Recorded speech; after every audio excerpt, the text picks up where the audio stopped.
inheritance. Yes, so yes, Kirtini, please focus over here. Please don't use mobile during our live session, okay? Because we can able to see you. Okay, so let's start with the today's session, that is molecular basis of inheritance, because we have already started this chapter. So in the last session we studied about the DNA structure, right? The DNA structure, then their polynucleotide chain and all we have already studied in the last session. Now what today we are going to learn? Today we are going to learn about the search for genetic material. Okay, now you can see here, here is you can see DNA, mRNA and protein. So who is going to tell you actual genetic material? Is it DNA or protein or RNA? How you will confirm this is DNA, or DNA is a part of genetic material, or mRNA is a part of genetic material, or protein as a genetic material? Because in the previous chapter we studied about the genetics, that is heredity and variations, right? Yes or no? In the previous chapter we have already studied genetics. What is genetics? That is heredity and variations. What is heredity? That is transfer of character from one generation to the next generation, right? That is heredity.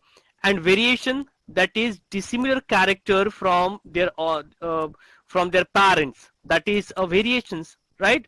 So that we have already studied, right? So you know very well in the previous chapter itself that Mendel proposed the principle of inheritance in the year of 1866. That means of Mendel proved that how the character transfer from one generation to the next generation, but he was unable to explain that what exactly, what kind of material transfer from generation to the generation, right? Yes, so there are various scientists who come forward, like we can say Messenger discovered nuclein in year of 1869. Then there is a Sutton Boveri who proposed the chromosome theory of inheritance in somewhat 1902, indicating that genetic material is continued in the chromosomes, but which is not true exactly, right? Then later on in the year of 1933, Morgan confirmed the finding of Sutton and Boveri, means what Boveri and Sutton suggested, that is confirmed by the Morgans, and he proved that the genes are located in the chromosome present inside the nucleus of most cell. But the question is still, right? And what was the question? What molecules are actually the genetic material? And that had not been answered that time, right? So therefore, yes, so how it is confirmed? Sarjana and Anne will not join due to exams in the school. Okay, okay, so what exactly? So here you can see one of the famous scientists, the name itself is called Griffith. Okay, Griffith was a scientist who come with a very nice experiment that is called transforming principle. Why this? To discover that what is a genetic material, to find that what is a genetic material, he was formulated some principle. So the transforming principle was earlier name for the genetic material. That means of at that time, because Griffith was not confirmed, so he just said that it is a transforming principle, which was actually genetic material. Now today we know that the DNA is a genetic material, but that time was, it is totally unknown by the different scientists. So in the year of 1928, scientists did not know yet that DNA carried genetic information.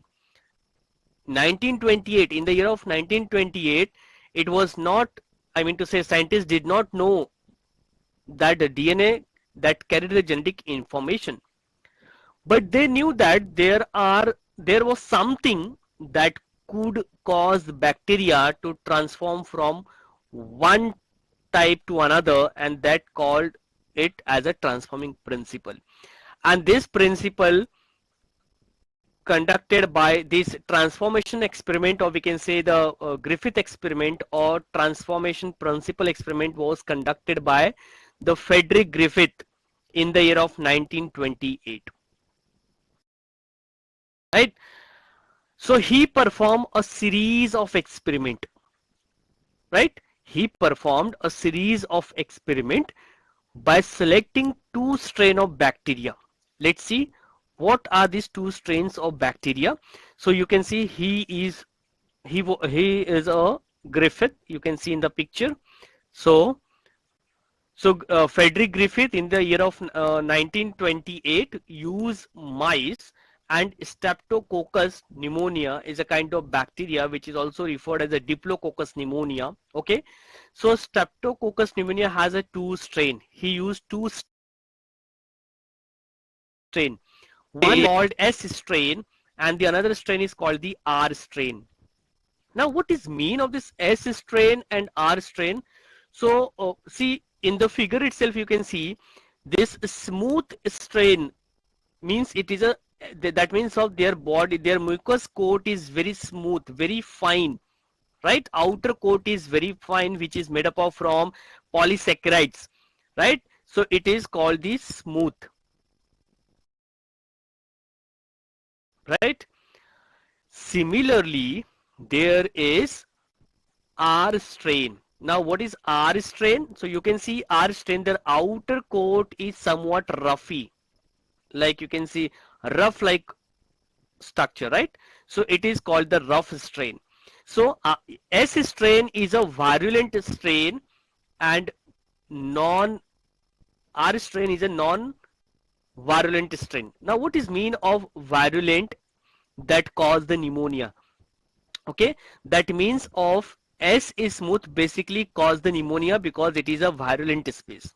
Okay, and rough, there is a no mucus coat and that's why it do not cause any pneumonia, right?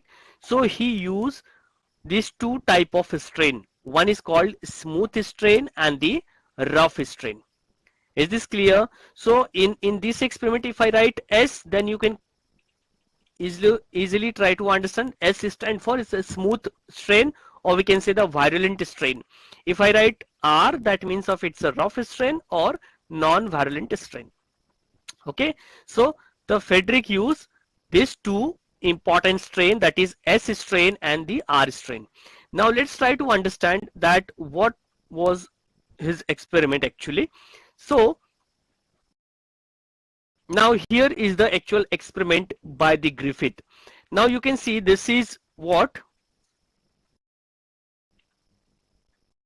Yes. Now this is S strain and this is R strain. Now you know very well what is R strain. Yes, come on, respond it fast. What is R strain and what is S strain?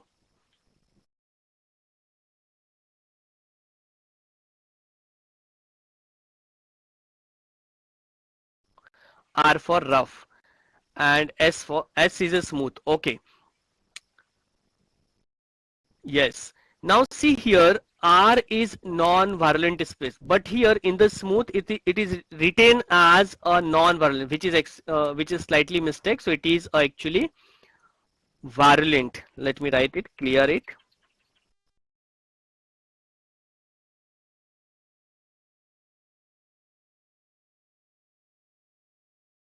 This is a virulent. Okay. So what happened in the first experiment, that is R strain, right? So you can see this R strain is a rough strain, or we can say non-capsulated type. Why I said non-capsulated? It is non-capsulated type. That means of it is not coated with a polysaccharide, right? It is not, because it is not having a mucus. No mucus coat is present, and that's why it is called non-capsulated type. Has no any kind of mucus coat. And you know that what is mucus? Mucus is basically a kind of coat which is made up of from polysaccharides, right? So polysaccharides mucus coat is absent in the R strain, and that's why it is a non-capsulated type, or we can say the rough strain, or right, and produce rough colonies. So you can see from this rough strain, it produce rough colonies. So this is what the rough colonies, and they are non-virulent and do not cause pneumonia. See here, when it injected into the mice, no bacteria recovered from the mice. That means of this mice can able to survive. Survive means no pneumonia. Okay. Now in the case of second, you can see type S virulent. This is what this is. This S type is what? It is a capsulated type and has a mucus. That means of it's a polysaccharide coat and produce smooth shiny colony in the culture plate. So you can see this is a smooth shiny in the culture plate. This is what basically observe. And when this S strain injected into the mice, mice died. Can you see here? Mice dead? Yes or no?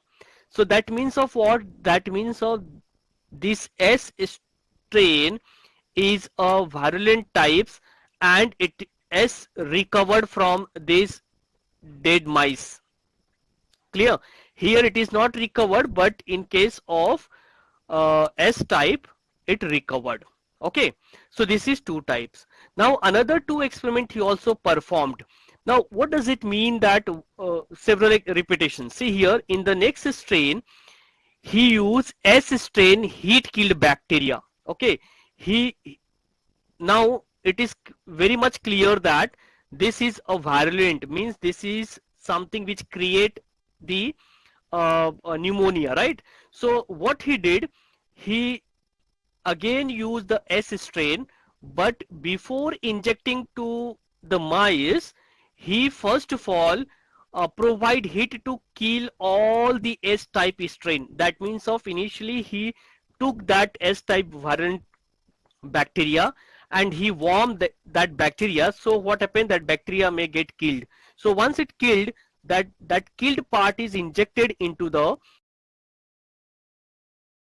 mice, no bacteria recovered, means mice survive. Yes. So in the S strain, heat killed bacteria injected into the mice and mice survive, right? Again he used another, in the another experiment what he did, he choose S strain heat killed bacteria. That means of he took the heat killed bacteria, this one, plus he choose another bacteria, that is R strain live bacteria. Means this is a non-virulent, so he took non-virulent, means S heat killed plus R virulent, non-virulent. And when he injected, that means of it is a mixtures of heat killed and non-virulent and non-virulent. So heat killed means it is a red in color. That means it's a dead bacteria along with the live bacteria, which is a non-virulent, right? And he again injected that particular organisms into the mice, and he found that injected mouse was dead, right? So that means of Griffith was able to kill the bacteria by heating them. How? So he observed that heat killed S strain bacteria injected into mice did not kill them. And when he injected mixtures of this heat killed S and that live R bacteria, the mice dead. So from his four way of experiment, he concluded that R strain bacteria had somehow been transferred by the heat killed S bacteria, right? So these, due to the absorptions of some transformic principle or the substance by the rough type bacteria from the heat killed smooth bacteria, he had enabled the R strain, or we can say synthesize a smooth polysaccharide coat and become a virulent. So this must be due to the transfer of genetic material. However, the biochemical nature of genetic material was not defined from his experiment. Means he confirmed that something is transforming, but he cannot able to explain that what that something chemicals means. He cannot able to define the nature of that chemicals, whether it is DNA or RNA or protein. So from his experiment, now it is very much clear that the something is transforming, and that's why he named it as a transforming principle, because he was unable to find that what kind of chemical is there. Are you getting my point? Yes. So just respond it. Is this clear to everyone? I want response from everyone. Sir? Sir, can you hear me, sir? Yes, yes, I can hear you. Sir, the type plus heat killed type plus, can you explain, sir? Yes, yes, I can, no problem. See here. And the C also, sir, the C and D. C and D. Yes, sir. That means of heat killed and type plus. Okay, okay, I can see here.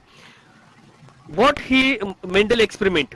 First of all, he used bacteria. Okay, what bacteria? Those bacteria who create the pneumonia in mouse. Okay, that means of that generally when there is a bacterial infections, so people may get suffer from the pneumonia, right? So that bacteria name is a Streptococcus pneumonia, or we can say Diplococcus pneumonia. Okay, so he choose two different strain. Why? Because there are n number of bacterial strain. So he choose Diplococcus pneumonia, that is R strain and S strain. What is the difference between this R strain and S strain? So R strain is non-virulent because it is not going to cause any kind of harm to the mouse, and that's why it is a non-virulent, and S type is very virulent. Right, so he choose different because they have also some polysaccharide coat, mucus is absent in R, and that's why it is called non-capsulated type, and S type, that mucus is present, and that's why it is called the capsulated types, right? So initially he performed this initial A and B steps, and he found that when R injected into the mouse, okay, when R injected into the mouse, live mouse, injected into I mean to say that bacteria injected into the mouse survived, right? This mice is survived. Similarly, in the B experiment, he used S strain bacteria, injected into the mice died, right? So in his next experiment, in the experiment number C, what he did, he used S strain bacteria, that is capsulated bacteria, but that bacteria is killed by providing heat to that bacteria, and when the bacteria is killed, that bacteria is going to inject into the mice. What happened? Mice survive. Why? Because that bacteria is a dead. So if it is dead, that it is not going to create any physiological impact on the mice bodies, right? And that's why mice can able to survive. So in his fourth experiment, what he did, he used heat killed S bacteria, that means of S bacteria is dead bacteria, and R bacteria is a live bacteria. So both these are mixed together, and that mixed bacteria he injected into the mice. he found that again some mice died, right? So based on his four conclusion, based on this four step of experiment, he concluded that the R strain somehow been transferred. R strain bacteria, that means of rough strain bacteria, had somehow been transferred by the heat killed S bacteria, and his that due to the this occurred perhaps due to the absorptions of some transforming principle or the some substance by the rough type bacteria from the heat killed smooth bacteria, right? So this is what he said, but he was unable to explain the biochemical nature of that genetic material that was defined in his experiment, that is what called the substance or the transforming principle, that something some transforming is changes that take place that he was unable to define, right? So this is about the search for genetic material by Griffith experiment. Yes, is this clear, Anthony? Yes, Anthony, sir. are you there? Yes, sir. Clear, sir. Okay, any doubt in this? No, sir. Okay, now as you know that Griffith was unable to explain, then after 8 years, okay, after 8 years, the new scientist, right? So this is what something this is the conclusion of Griffith. So you just remember the conclusions which is already given this. So transforming principle transferred from heat killed S strain to R strain. So it enabled R strain to synthesize smooth polysaccharide coat and become a virulent. So this is due to the transfer of genetic material, but was unable to explain that what is that genetic material. So his transforming principle based explained by the another three scientists, that is called Oswald Avery, Colin McLeod, and Maclean McCarthy. Okay, these are the three famous scientists who worked on Griffith experiment and explained that what is the chemical nature of that transforming materials. Okay, so it is a biochemical characterization of transforming principle. So it was Avery, McLeod, and McCarthy worked to determine the biochemical nature of transforming principle in the Griffith experiment. That means of what the Griffith experiment said, he worked on the similar experiment to explain that what was that actual chemical, right? So they purified biochemically DNA and RNA from the heat killed S cell using a suitable enzymes. So he used different enzymes. I mean, to all three worked on this, and they purified this protein, DNA and RNA from where? From the S killed cell, right? Now let's see the experiment of Avery, McLeod, and McCarthy. So as I said that they purified the biochemical, and that is protein, DNA, RNA from the heat killed S cells to see which one could transform live R cell into S cell. That means of now their major focus on that how the R cell, R cell is what? It is a rough strain. Okay, is this clear? Yes or no? Just tell me how this R cell is transformed into S cell. So this is what transforming principle, right? So how R converted to S, and you know that the characteristics of R and S. So R is a non-capsulated, S is capsulated, right? Yes or no? Yes, this is R is non-capsulated, S is capsulated. So how this R later become a capsulated? That means of something is there which make this R strain into S strain, and that chemical is going to be discovered by these three scientists. So let's see how they worked and find out that what actual process. So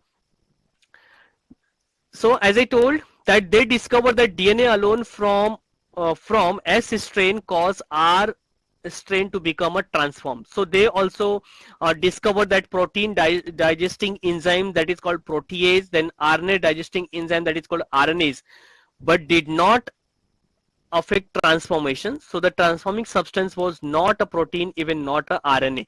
Means from his experiment you can see this is a heat killed S cell which having lipids, then carbohydrate which is not required, so they removed lipids, carbohydrate all, they required only protein, RNA and DNA. So what happened, they just insert a protease, so no proteins, and here RNAs, so RNAs degrade the RNA, so no RNA present over here, and DNAs, no DNA, right? So they add R shell, okay, to find out that how this heat killed converted into R cell. So here is no protein,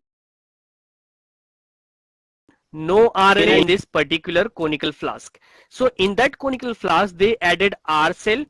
Here is also R cell is added, and here is also R cell added, because now it was confirmed that there is three important protein which can be act as a genetic material. Either it can be protein, RNA or DNA, but not yet confirmed at that time, at the time of McLeod McCarthy.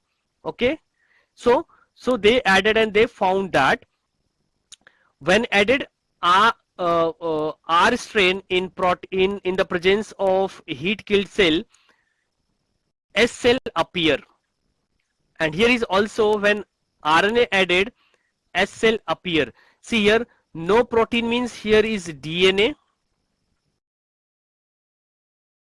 Here is no RNA means here is either DNA or protein. No DNA means there is only a protein. That can be possibility. So when added R cell, S cell appear. So this is what the transformation occur. But here no cell appears, so this is a non-transformations. So this is non-transformation and this is transformations. So that means of digestions with DNAs did not transformation. Can you see here in the third steps, digestion with DNAs did inhibit transformations, and suggesting that the DNA caused the transformations.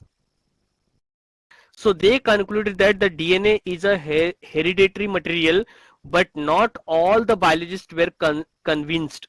Means this McCarthy, then McLeod and McCarthy's experiment, as he's very simply explained to everyone, but most of the biologists were not conceived, what we can say, convinced with the ideas of this very McLeod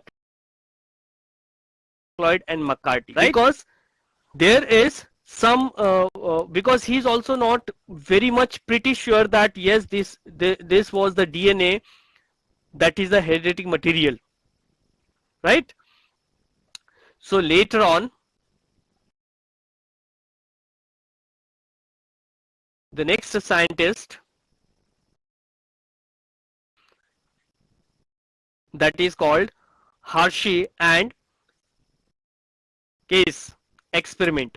So Hershey and Chase experiment, who actually proved that, okay, this is these two scientists who proved that unmistakably, right? They proved that DNA is the genetic material, came from the transduction experiment. So that means of this Hershey and Chase perform the bacteriophage experiment to confirm that DNA is a genetic material. So actually these two scientists who actually prove this, the DNA is a genetic material from his experiment. Now How can? So you can see here, Hersey and Chase grew some bacteria, viruses on a media containing radioactive phosphorus. That means of there is a media, and inside that, this is the media layer, and inside this petri plate they grew some bacteriophage or viruses on the media containing radioactive phosphorus, and some others on media containing radioactive sulfur. That means of they use two different media. One is having a P32, one is having S35. So these are two different radioactive elements like phosphorus and sulfur, right? So they used these two radioactive elements, and viruses grow in P2 got radioactive DNA because only DNA contain the phosphorus. You know, we have already studied that in the structure of DNA there is a phosphorus group, phosphate group, right? So that means of DNA having the phosphorus.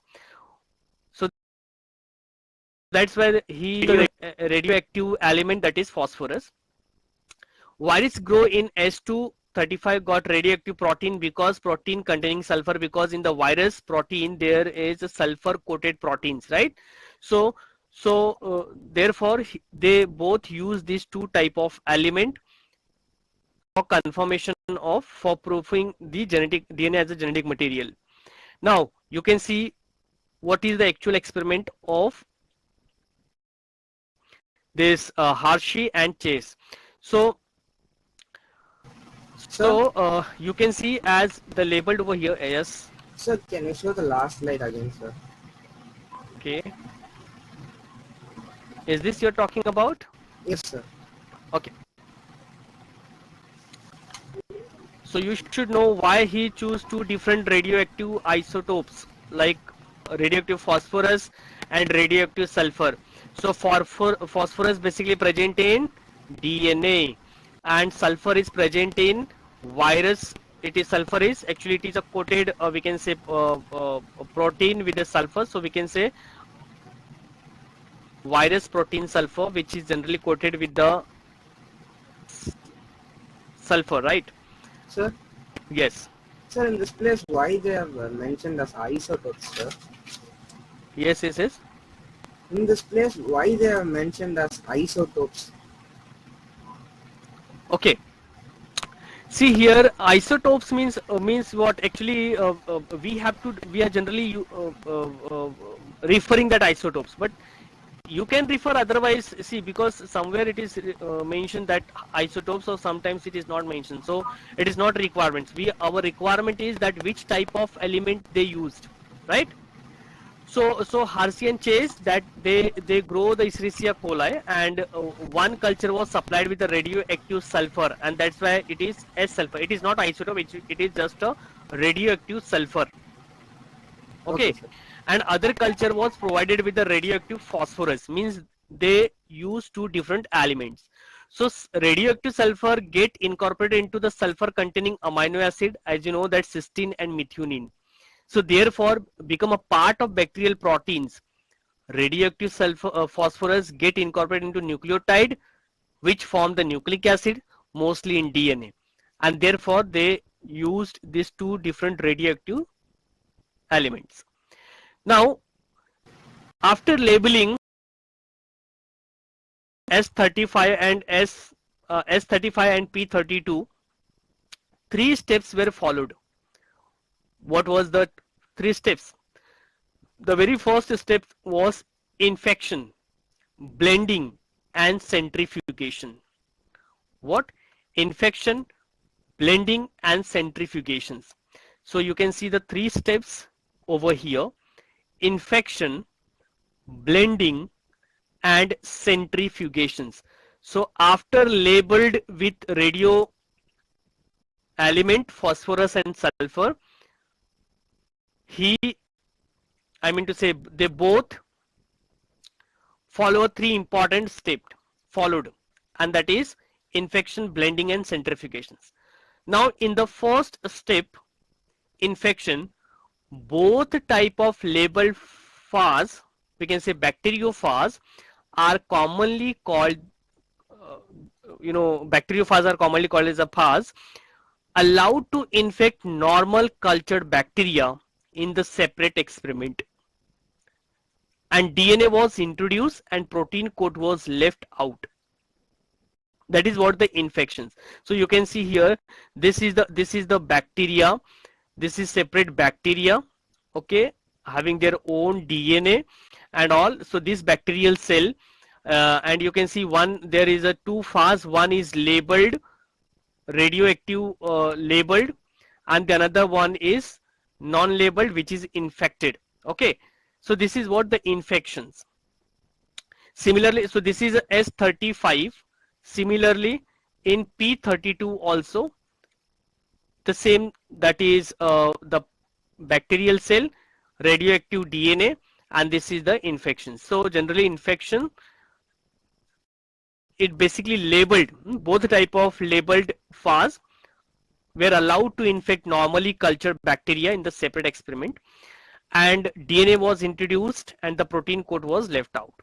Now in the second steps, that is called the blending steps, as the infection proceeded, the bacterial cells were agitated in the blender to break the contact between the virus and the bacteria.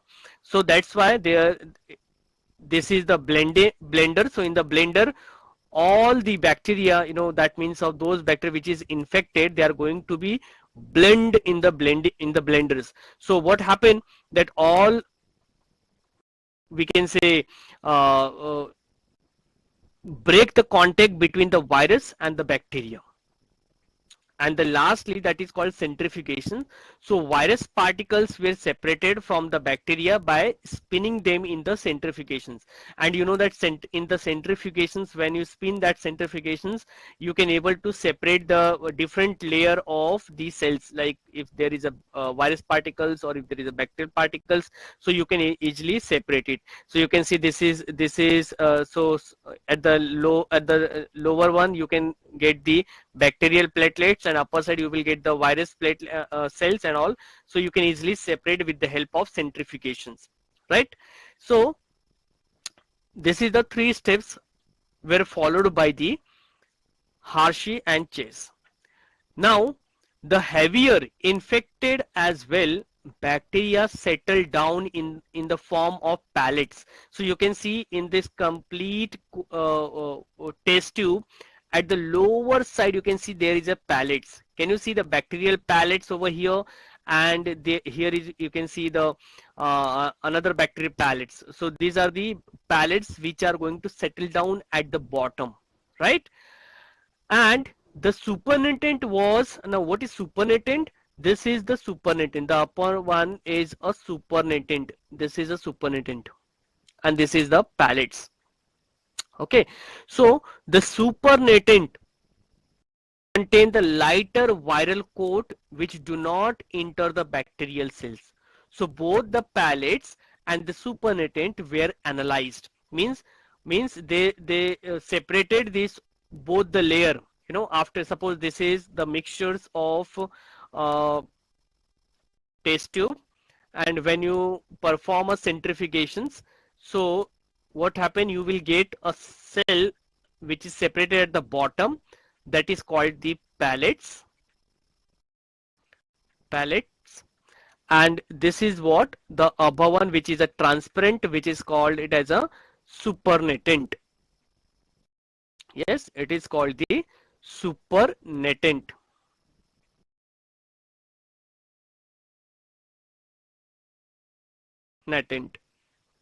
Clear? So supernatant and the pellets. So what they did, they separate both, that is pellets and supernatant, and they analyzed. So it was found that phase with a labeled protein did not make the bacteria labeled. Instead, that radioactivity was restricted to the supernatant, which was found to contain only a empty phase capsids, that is seed coat, right? So in the second culture, where bacteriophage labeled with the radioactive DNA was introduced, it was found that seeking did not produce any radioactivity in the supernatant. having the empty capsids. Sir, what is pellety, sir? Pellet means, see here, pellets, as I told you, it's a bacterial pellets, right? Means suppose in a particular test tube, suppose this is a test tube, okay? This is a test tube, and in that test tube,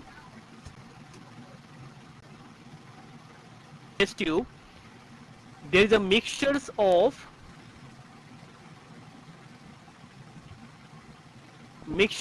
cell and some kind of liquid. Okay, some liquid is there, and along with that there is some cell. So how you will separate? With the help of centrifugation. So when you perform a centrifugation, you can easily separate a cell from the liquid. Okay, so those cells which are heavier in weight, they are going to settle down at the bottom because of the centrifugations. So that is called the pellets. Clear? No. Okay, sir. And those which are lighter, or we can say those which are very transparent solutions above one, that is called as supernatant.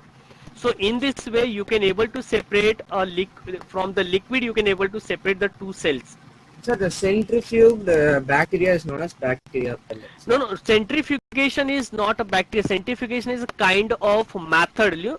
It's a kind of instrument where you kept your test tube, and when you perform these centrifugations, it is a kind of machine. Let me show you that how exactly centrifugation look like. So it will be more easy to you, I think so. So centrifugation.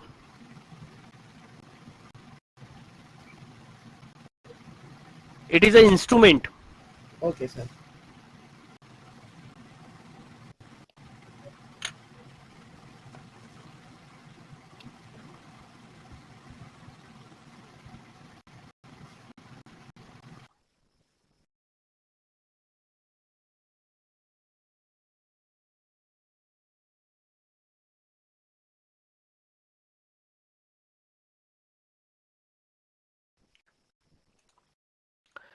Yes. Anthony, can you hear me? Anthony? Yes, sir. I can hear, sir. Yes. Anthony, you can see here. This is the blenders, okay? So before centrifugations, when you keep this test tube inside this centrifugation machine, and after 10 minutes you can easily observe that these mixtures are going to be separated into two layers. The bottom one is called the pellets, and the upper one is called the supernatant. Clear? Yes, sir. So this is centrifugation is what? It is a kind of instrument where you can separate the two different liquid, or two different you can separate the different cell components, like cell organelles you can also separate with the help of these centrifugations. Okay, sir. Clear? Yes, sir. So this is how he performed. That means so they both performed, that is centrifugations. Now, so after performing, progeny of two type of bacteriophores was again tested for radioactivity, and the radioactivity was absent in the virus derived from the parents having the labeled proteins. And that's why the virus derived from the parent having labeled DNA poses a radioactivity, and this shows that genetic material is DNA, not the proteins. So from the Hershey and Chase experiment of blender experiment, they proved that DNA is a genetic material, not a protein. Right? So here you can see the actual process, that how. So this is the pellets, and this is the what we can say supernatant. When they separated, this is the radioactivity phase of DNA in the pellets.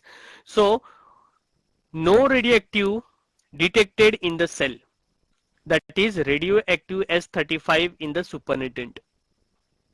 But in the bacterial cell, radioactive fast proteins in the liquids, right? So radioactive P32 detected in the cell, no radioactive in the supernatant. So protein, bacterial protein were not radioactive, and protein did not enter the bacteria from the virus, right? So here you can see the actual whole complete process, that this is a sulfur labeled and this is the phosphorus labeled. Now allow for the infections. This is a bacterial cell and this is virus, allow for infection, so it become a bacteriophage. And then after blending, that means of once the DNA is injected into the uh, uh, infections, now this after performing that, the blending steps, that means of the bacteriophage, the virus and the bacteria get separated, and after centrifugations, phosphorus in the cell detected, and after centrifugations, no sulfur in the cell detected. That means of this confirm that the DNA is the genetic material, not a protein as a genetic material. Why? Because see, protein means what? It's a sulfur. Na, I said earlier that virus, uh, cell coat is having a sulfur, right? So here no sulfur detected, that means of this is a protein, right? And here in the another experiment, there is a detection of the phosphorus, and phosphorus is present in DNA, right? Phosphorus present in DNA, and with the help of this experiment, Chase and McCarthy proved that, I mean to say Chase and Harsey proved that this DNA is a genetic material. So this is what the long history, that how DNA is a genetic material. Okay, so this is what how they prove that DNA as a genetic material. Is this clear to everyone?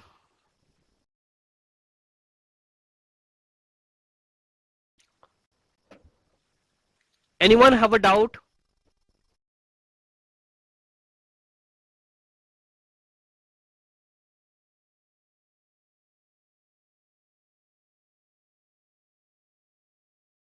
Okay, so just tell me if you have doubt, then please ask me your doubt.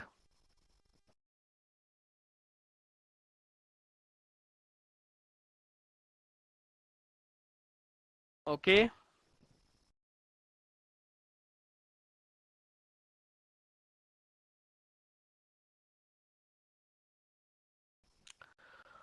so let's move ahead. Now it is confirmed that DNA is a genetic material.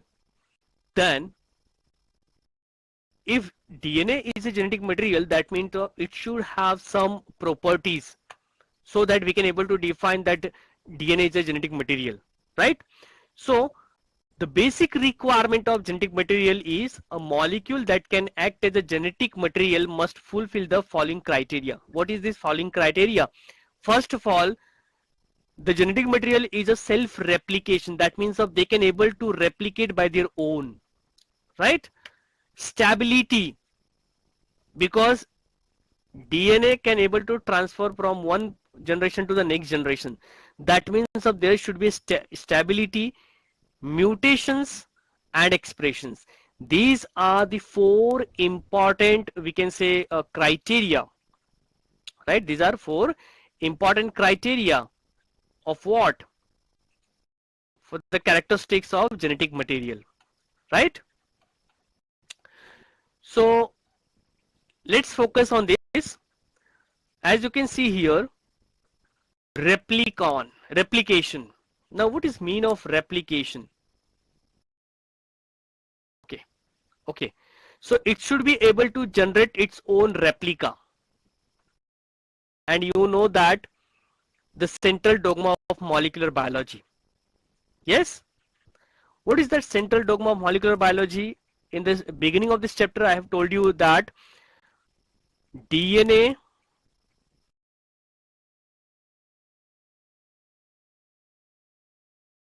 DNA,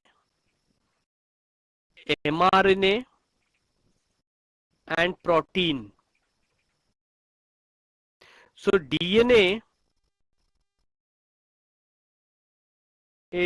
replicate by own. This is called replication. When this DNA means they are going to make a multiple copy of their own.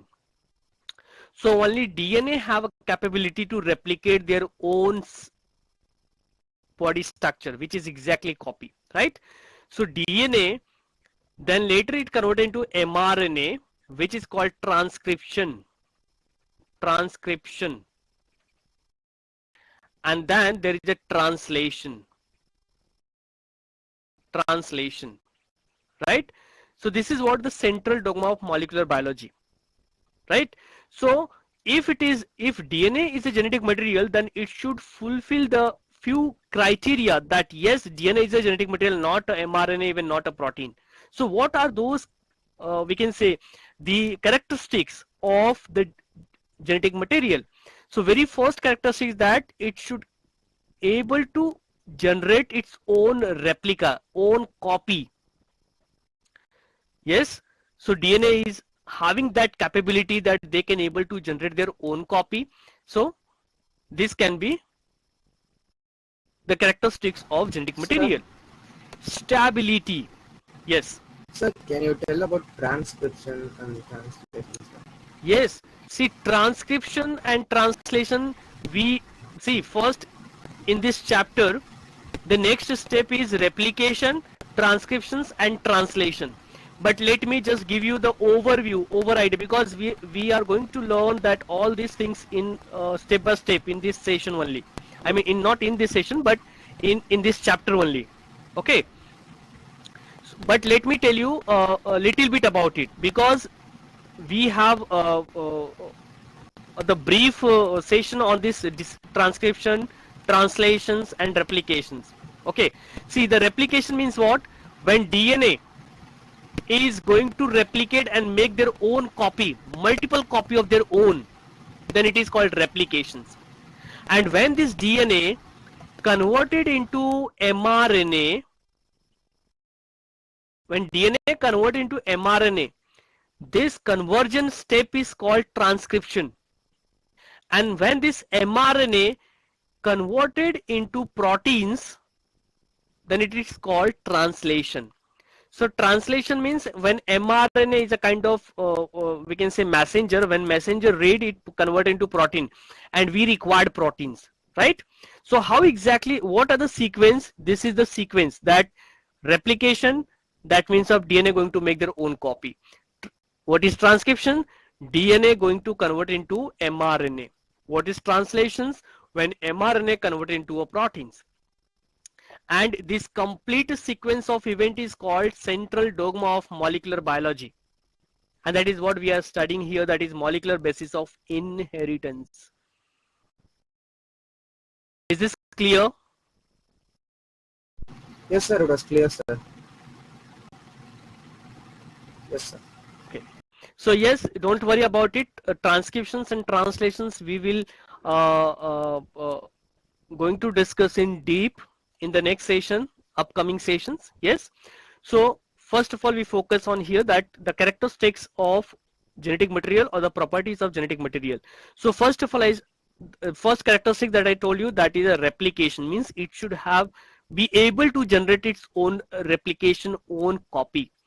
So DNA having that capability, but mRNA cannot able to generate their own copy, not even the proteins, and that's why mRNA and protein is not considered as a genetic material, and it was not proved by the Hershey and Chase.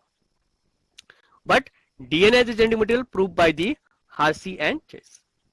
Second thing, stability. It should chemically and structurally be stable. Now what is mean of stability? Like suppose your body temperature is 100. That means of, it is not like that if your body temperature is 100, then your DNA is going to be changed. Right? It should be stable at anyhow temperature. It is not going to be change their structure as well as chemical at the physical or the chemical impact on that body. Like suppose I have a DNA, and if my body temperature is higher I mean to say 100 degrees Celsius, in basically that happen in the fever, right? So if I have a fever, so my body temperature is 100 degrees Celsius, I mean to say, right? So in that conditions, is there any chance that my DNA is going to be changed? No. Why? Because DNA have such capability that is, the DNA is a stability, and that's why it is not going to be changed. So it should chemically and structurally be stable. The second thing is mutation. It should provide the scope for the slow changes that are required for evolutions. Means in your DNA, the chances of mutations, like we have already studied that the genetic mutation, right? So homologous mutations, frame shift mutations, that how the one part of the chromosome is going to exchange their terminal positions and become frame shift mutations, right? So that means of mutation scope should be there, but that should be a slow, right? And the last one is expression. It should be able to express itself in the form of Mendelian characters. So these are four important properties of genetic material, and DNA is most suitable for these four characteristics, and that's why DNA as a genetic material. Is this clear?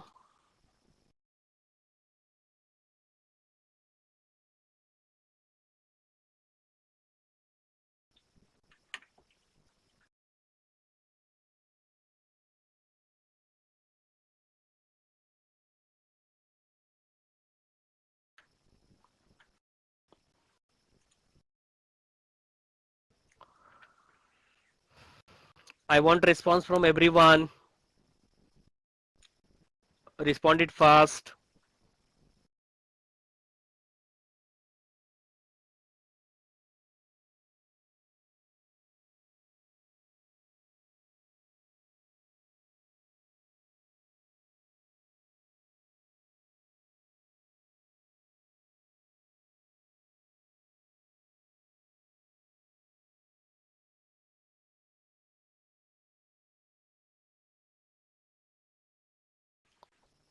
Okay.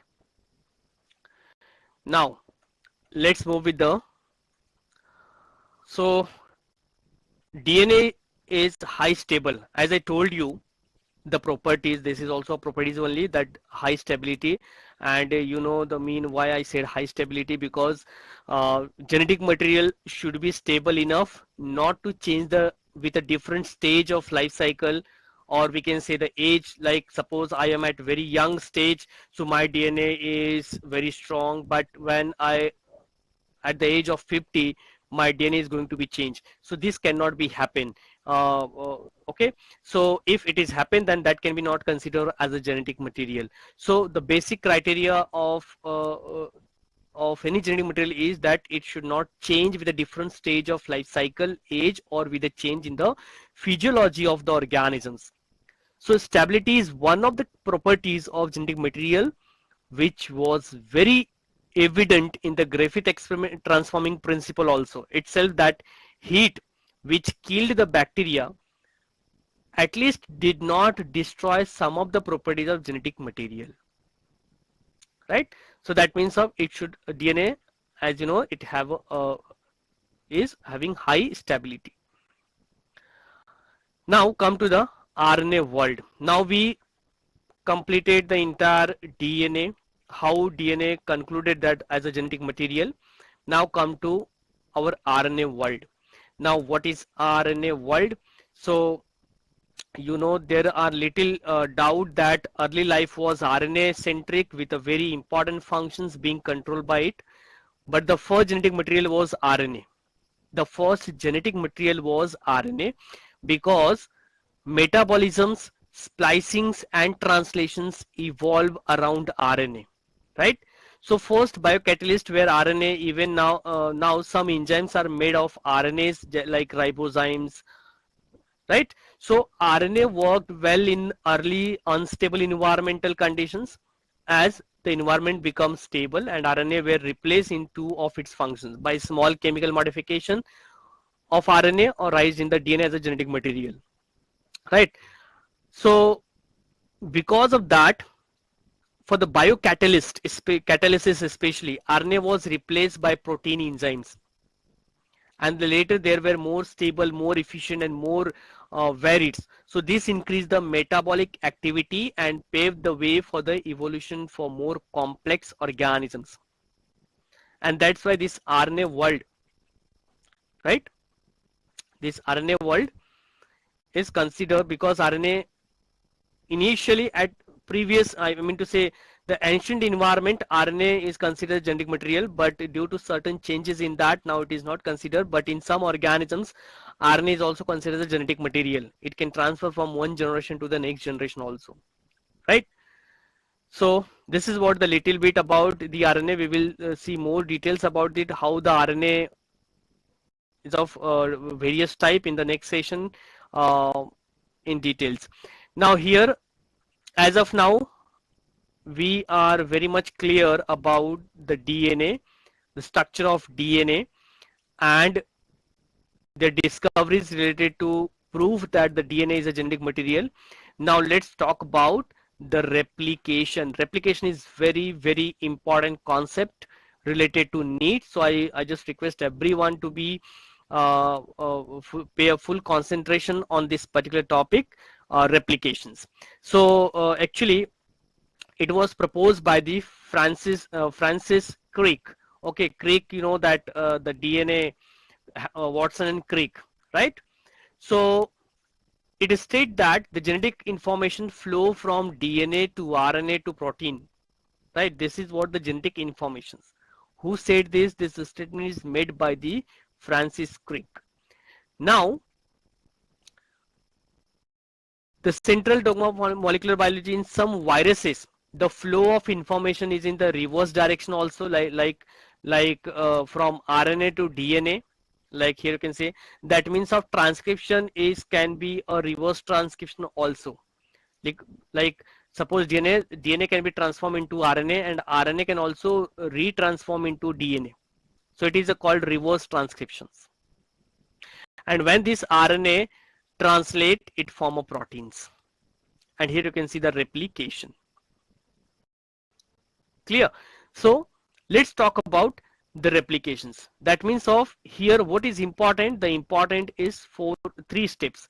One, that is called the replication, second is transcriptions, and the third is translation.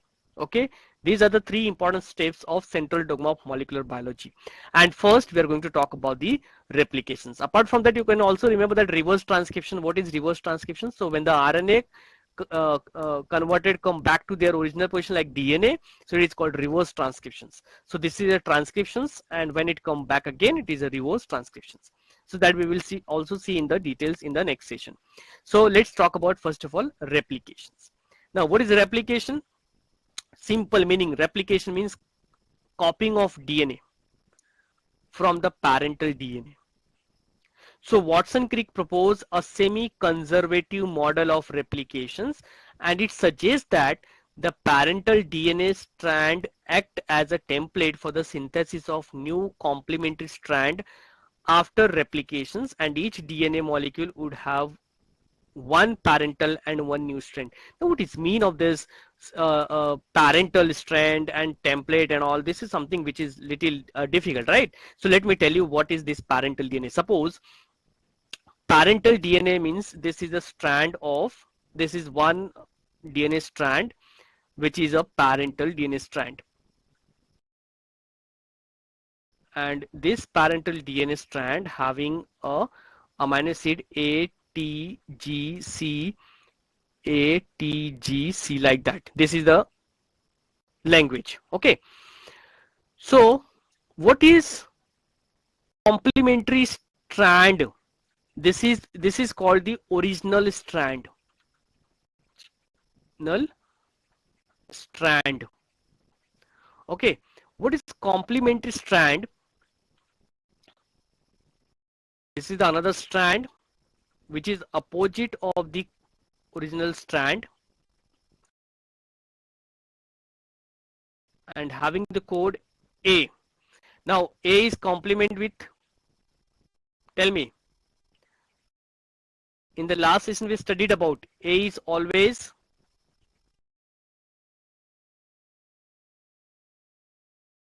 tell me whether it is G or T.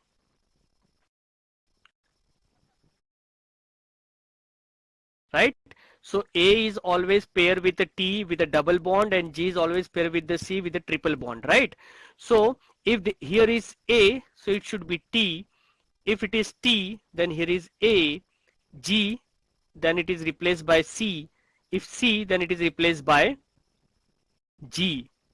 So T A C G.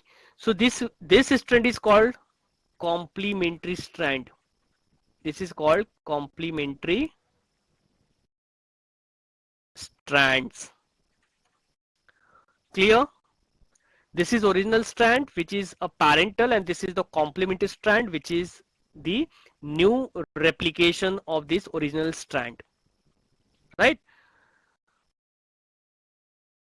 So as I told you that it was this scheme was termed as a semi-conservative DNA replication. Now there are some experimental proof that DNA replication is a semi-conservative, because Watson and Crick said that DNA replication is a semi-conservative DNA replications. So how we can prove that? So there are some scientists who proved that DNA is semi-conservative. So yes, there was three different scientists, that is called not three, that is two only, that is Michelson and the Sethel. Okay, so Michelson and Sethel, who performed the experiment using heavy nitrogen in the E. coli. Okay, so you can see here that is Michelson and Franklin Sethel in the year of 1958, who proved that DNA is a semi-conservative model. Okay, so they prepared two culture media of E. coli. E. coli means Escherichia coli is a kind of bacteria. So they used two different bacteria, different culture media for the bacteria. So one culture having nitrogen 15, one culture having nitrogen 14. So they took two different conical flasks along with the two different media containing nitrogen 15 and nitrogen 14. So one preparation contain nitrogen 15 and another one that is called the nitrogen source for many generations. Now here they grow E. coli in the media containing N15 was incorporated into the newly synthesized DNA as well as the another nitrogen containing compounds. And this heavy DNA molecule could be differentiate from the normal DNA by centrifugation in the cesium chloride. Okay, so you can see this is the cesium chloride. So with the help of the cesium chloride you can able to centrifuge them. Okay, so they basically these two scientists, that is Michelson and the Sethel, they use this cesium chloride to centrifuge. Okay, so a dense solution of cesium chloride on the centrifugation form a density gradient band of the solution of lower density at the top that increase the gradually towards the bottom with the highest density. So you can see this is the bottom and this is the lowest one. So this is the density, this is the absence, this is the present. So you can see the bottom one represent the highest and the upper one represent the lowest one, right? So this is the graph that the dense solution of cesium chloride on centrifugation form a density gradient band of the solution of lower density at the top, and those having the higher density that towards the bottom with the highest density. So they transferred to the cell into a media with a normal N14 chloride and took them at various definite time intervals as the cell multiplied and extracted the DNA that remain a double stranded helix, right? So a various sample were separated independently on cesium chloride gradient to measure the density of DNA. Right? So DNA that was extracted from the culture after first generation is just after 20 minutes. That means a bacterial culture multiply their colony after 20 minutes, had a hybrid and intermediate density. So DNA extracted from the culture after the another generation. In the second generation, there is a 40 minutes was suppose of equal amount of this hybrid DNA and of light DNA, like that. So increase in the amount of light DNA and decrease in the hybrid DNA amount can be possible due to the semi-conservative mode of replication. Right? So this was the first experiment by the Michelson and Settle experiment. Right? So here you can see the actual what does it mean. So they took E. coli from N15 media and transferred to the N14 media. So you can see here this is N15 media centrifugations, 20 minutes it become double, right? This is a double stranded, but after 20 minutes they both get separated and they form their complementary strand together. So they become total how many? It become total 4 DNA band. And in the next generation you can see there is N14 and N15 labeled, and along with there is a N14 separate DNA and N14 separate DNA. This what indicate after one generation they isolate and centrifuge the DNA and its density was intermediate. Like here you can see the density in the first generation, density was intermediate between N14 DNA and N15 DNA. This shows that newly formed DNA, one strand is old and one strand is new. This confirms that DNA is a semi-conservative model. Replications. And after second generation, there was equal amount of hybrid DNA and the light DNA. So you can see this is the hybrid DNA and this is light DNA. So this green one is a light DNA and this red green, that is the heavy DNA. So light hybrid, this kind of band is formed. So this indicate that DNA is a semi-conservative replication. So this was experiment was performed by the Michelson and the Settle, but later on the another experiment for the same to prove that the semi-conservative model, that is Taylor et al. Who perform experiment on Vicia faba, that is to prove that the chromosomal replication is a semi-conservative. So let's see about it. The another experiment on replication, semi-conservative replication. So Taylor and his colleagues performed a similar experiment as experiment performed by the Michelson and Settle, right? Michelson and Settle experiment, those that experiment performed similar experiment performed but the different organisms. Like they used what they used. Yes, for the replication purpose, what they use? They use bacteria, right? And here they use bacteria, means they use E. coli. Yes, Messel and Settle is use E. coli, right? But Taylor and his colleague use a plant that is called the Vicia faba, that is faba beans, okay, using radioactive thymidine to detect the distribution of newly synthesized DNA in the chromosomes. And it also proved that DNA in the chromosome also replicates semi-conservatively, right? That means they both also prove that DNA is a semi-conservative model. Sir? Right? So how exactly they prove that? So here you can see in this. Yes, Sir? hello? Yes. Sir, what is radioactive thymidine, sir? See, radioactive thymidine means thymidine, kind of we can say amino acid, right? Yes, sir. There are total 20 amino acid, right? And you know this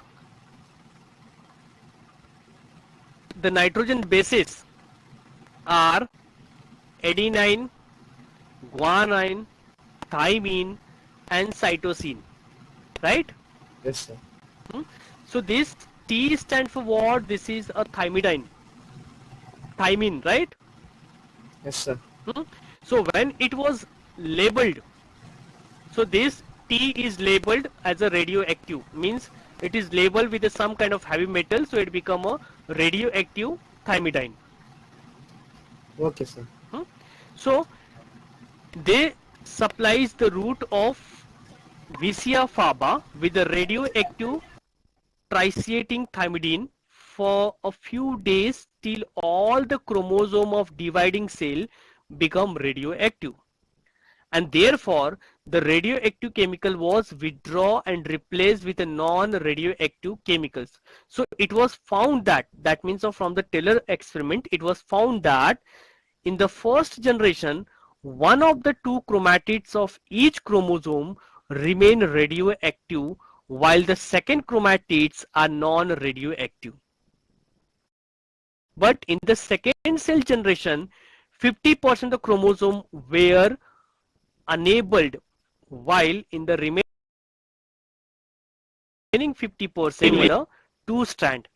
So this is possible only if out of the two strand of the chromosome or one is formed afresh while the other is conserved at each replicon. This is what the semi-conservative replication. So here you can see this is the labeled one, this is unlabeled, this is the labeled one, right? This is labeled second generations and this is the labeled one. So this is proof that the DNA is a semi-conservative replications by the Taylor also, right? So this is the two experiment to prove that DNA is a semi-conservative model. Now let's try to learn what are the exact process of replication. So what are the important requirement of replications? Means to perform a replications, what are the major enzymes required for the replications? I mean to say, suppose if you want to perform any kind of experiment, so what kind of basic material required to perform that experiment? Like suppose replication is a kind of process. To conduct that process we need some ingredient or we need some kind of uh, uh, uh, requirement, right? So what are the basic requirement? The first, you can see here, we required a various kind of enzymes. So for replications, what kind of enzyme is required? So first we required helicase, DNA gyrase, we required SSB proteins, we required DNA polymerase 1, DNA polymerase 2, and we required DNA ligase. These all are the important proteins required for the replication. For the replication process. Now replication means what? Suppose this is the double-stranded DNA, right? So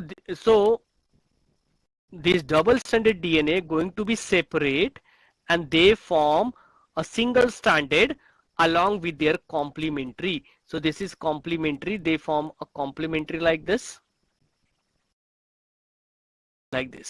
So for making such process, what are the basic enzymes required?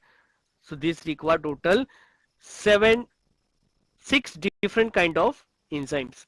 What are those 6 enzymes? So first required helicase. Why required helicase? What is the function of helicase? Helicase is unwind DNA. That means of this is the wind DNA. So this wind DNA is going to be separate as a single stranded. This is a double stranded, so it is going to be separated with the help of helicase. So here is a kind of helicase who going to separate these two strand into a single strand. So it is helicase unwind the parental double helix. So this is the parental double helix, which is with the help of this helicase it is going to be separated into two different single helix, right? Now second we required a DNA gyrase. Now, why we require DNA gyrase? So, DNA gyrase is a relieve a stress created by the unwinding. So, you know that while separating this two strand, there is a lot of stress on this two strand. So, this DNA gyrase is going to relieve from that stress which is created by mean of unwindings. So, it basically used to release or stabilize the separate strand, right? That is what the DNA gyrase. Now there is SSB proteins.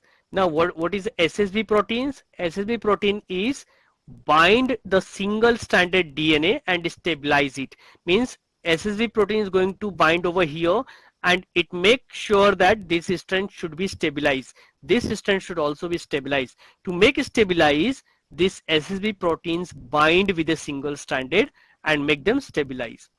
After stabilize, the next enzyme is DNA polymerase first. What is DNA polymerase first? It is also kind of enzymes which excise of primers and filling of gap with the nucleotides. So basically this DNA polymerase 1 which help in removing the RNA primers and insert the correct base. Suppose there is any unwanted or exonucleus is there, so remove suppose this is the single strand of DNA, but in that single strand of DNA this part is not required, this part is damaged. Okay, to remove this part there is a DNA polymerase who going to it is actually kind of, we can say it is a exonuclease. So this exonuclease remove the RNA primers and insert the correct bases. Means this is incorrect base, so it is going to be removed and make it correct strand, and this is removed. So that's why there is a DNA polymerase 1. Now the another one is DNA polymerase 2. So DNA polymerase 2 is a new strand elongations. So if there is a new strand that is going to be elongate, for that purpose there is a requirement of DNA polymerase 2. And the last enzyme is called DNA ligase. Ligase means what? To join the neck. That means of suppose there are two strand, so this two strand is going to be connect with each other with the help of ligase. So ligase is a kind of, we can say, the glue which bind these two strand together. Okay, so it is a kind of gum, we can see, gum, glue, at least. So glue is what actually it is going to bind this two DNA, two separate DNA is going to bind like this two different separate strand of DNA, which is going to bind with the help when I apply some amount of DNA ligase over here, it is going to join. So it join the neck of the two different strands. So these are the 6 important enzymes required for the replications. Now let's see the actual process, how this enzyme help to for the replication process. Sir, yes. Sir, can you repeat the DNA polymerase 1 and 2, sir? I couldn't understand it. See here, DNA polymerase 1 is what? It excise of primers and fillings of gap with the nucleotide. That means of basically DNA polymerase 1, 2, 3 both are there. Like here is only 1, 2 is 1 and 2 is mentioned, right? So basically what happened, DNA polymerase 1 is also called the Kornberg enzymes, and 2 as a functional primarily DNA repair. So basically this 5 type of enzymes primary function is DNA repair, means both these enzymes basically help in a repairing of DNA. You can just remember this. We will see in the later stage that how they are going to help, so that it will be more clear. But now you can just remember this 2 DNA is going to help to remove the unwanted DNA, that excise the excisions of primers and filling of gap with the nucleotide. Suppose this is a single strand of DNA and this single strand of DNA is infected with unwanted, or there is some kind of mutations, and because of that mutation this DNA is behaving something different. So with the help of DNA polymerase 1 we can remove this part of segment of the DNA, and we can use this DNA ligase to join these two parts together.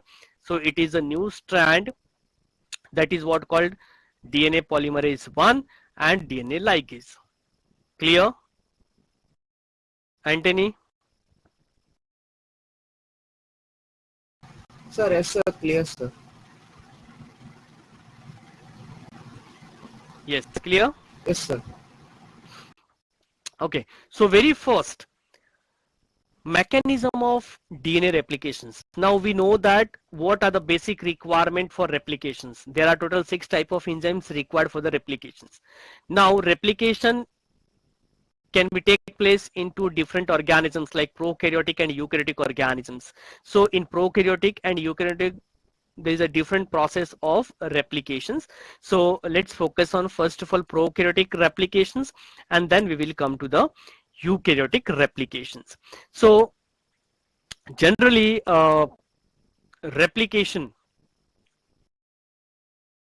right, replication, mechanism of DNA replication, the main enzyme involved in the replication is DNA dependent DNA polymerase. Okay, so let me write here, this is something which is important, that is DNA dependent. Okay, this is something important, you have to note it down. DNA dependent DNA polymerase.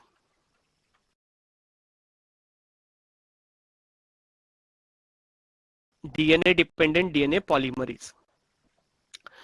Okay, now this DNA dependent DNA polymerase, it is named so because its DNA template to catalyze the polymerization of deoxynucleotides, and that's why it is called the DNA dependent DNA polymerase.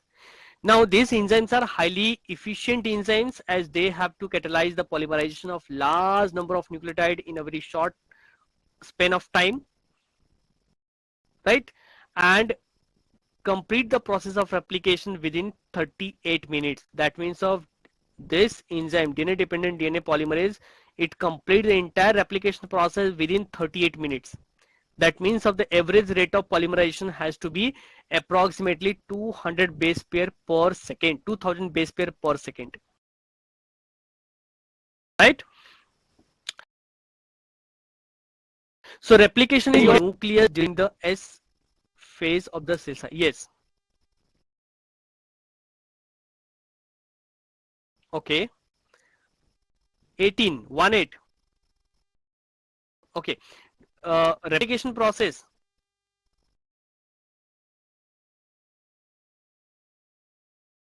Okay. Which book you are following? NCERT. Okay. But in like elementary biology, when you refer na, you there is a already written 28 within 28 minutes, I say now. So within 28 minutes, I'm not saying the actual time that it complete to take 28 minutes. It is within 28 minutes. So it can be 20, it can be 18 also, right? Hmm? So don't get confused, but total time is just 38 minutes, within 38 minutes. Hmm? Okay. Now, replication in eukaryote, as I told you that replication in eukaryote and prokaryote is there, right? So replication in eukaryote, basically it take place in the nucleus during the S phase of cell cycle. Now you know very well what is S phase of cell cycle. Yes, you have already studied cell cycle, cell division in your lower standard, I think so in 11th standard you have already studied that cell cycle and cell division, right? So where replications, now let me write, I think so you may get forget, so I'm writing here replication of DNA in prokaryote and eukaryote. So in prokaryote, replication take place in the cytoplasm.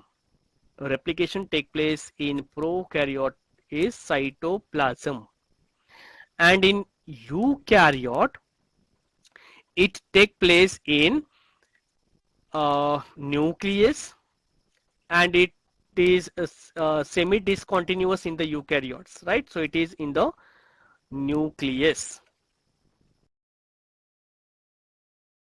Nucleus, but nucleus during which stage? During S phase of cell cycle. Cell cycle. Is this clear? Okay, so this is important, that where the prokaryotic take place and where the eukaryotic take place. So prokaryote take place, replication in prokaryote, it take place in the cytoplasm, and replication in eukaryote, it take place in the nucleus during the S phase of cell cycle. This is important, that's why you have to remember this. Now let's talk about the replication in prokaryote and both eukaryote together. So very first, the entire replications, how to find out the origin of replications. So origin of replication begin at a particular spot, and that spot is called the origin of replications, or in short it is called ori. In short it is called ori. So you can see this is a prokaryote. In the prokaryotic DNA, you can see this is the particular spot that is called ori, right? But in eukaryote it is a linear strand, so you can see the ori over here, and over here, right? This is what called origin of replication. So bacterial and viral DNA has a single origin of replication, and it functions as a single replicon, right? Single replicating unit, or we can say the replicon. In eukaryotic DNA, there are a number of origin of replication, that is absence of ori. So replication will not occur, right? That means of in eukaryotic DNA, there are number of origin of replications, and it has several replicating segment, or we can say replicons. If there are several replication origin, we can call it as a multi-repliconic, right? So if there is absence of ori, replication will not occur. Means if in the prokaryote or eukaryote there is no any replication unit or any replication spot, then replication cannot be take place. That means of for the replication, origin of replication is very important. Ori is required for the replications. So that is the first steps. Okay, so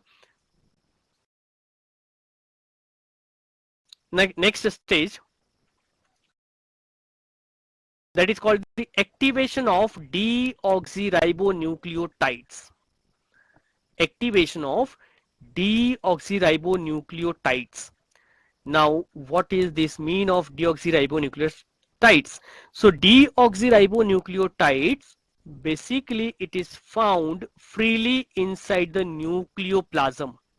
Yes, deoxyribonucleotides, it is freely found in nucleoplasm.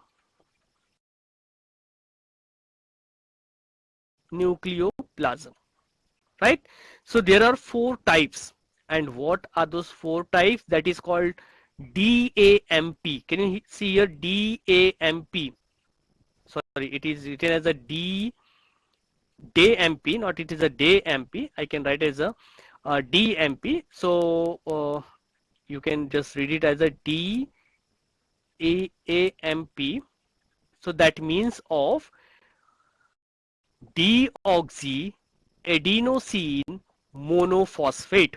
Okay, deoxy, A for adenosine, M for monophosphate, mono, and P for phosphate.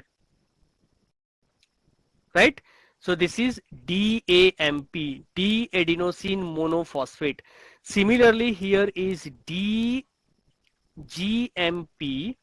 that means of adenosine deoxyguanosine monophosphate.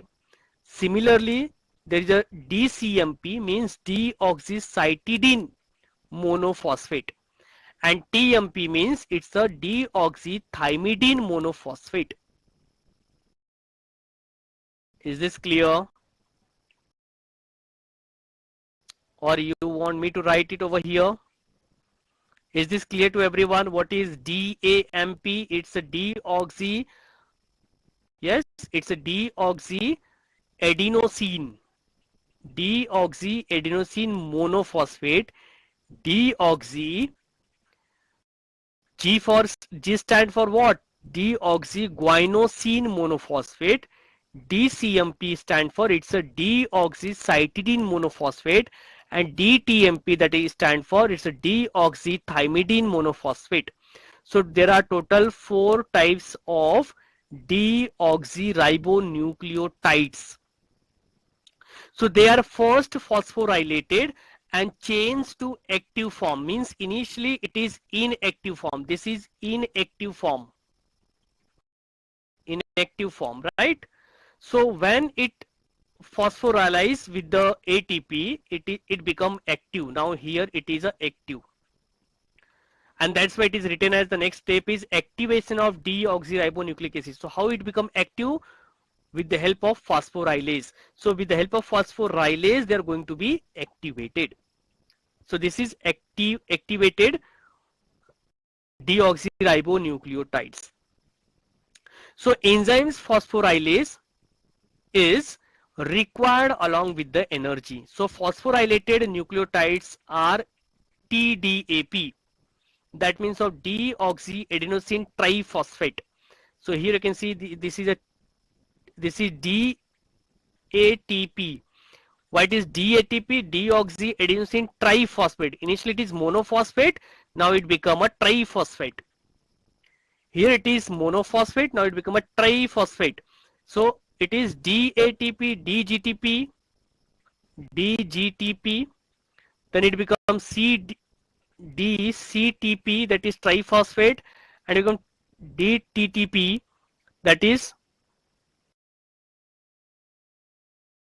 deoxythymidine triphosphate, like that. Okay, so that means of it is requirement of ATP. So with the help of ATP, it is going to be phosphorylated and it converted into the active form of deoxyribonucleotides. And that's why it is the next step is activation of deoxyribonucleotides. So in the first steps, there should be a origin of replications. In the next step, there is an activation of deoxyribonucleotides. That means of all the nitrogen bases should be activate. So initially they are in inactive state. So to become active, we need a ATP to make them activate. So this ATP, with the help of, they're going to phosphorylate and they become active, right? Now the next one, the third step mechanism of replication is called the exposure of parent DNA strand.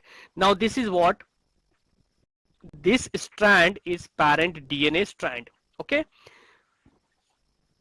now so enzymes, that is called helicase. Now here you can see this is a helicase enzymes. Now so this enzyme helicase act over the ori site, means this enzyme going when you along with the DNA, when you in a test tube, when you insert a small amount of helicase, what happen, this helicase act over the ori site and unwind the two strand DNA by destroying the hydrogen bond. So you can see here, this is the DNA strand and this band is called, this is the DNA bond, sorry, hydrogen bond. This is hydrogen bond, right? So and this line what indicate, this line indicate the nitrogen bases. Actual structure is like this. So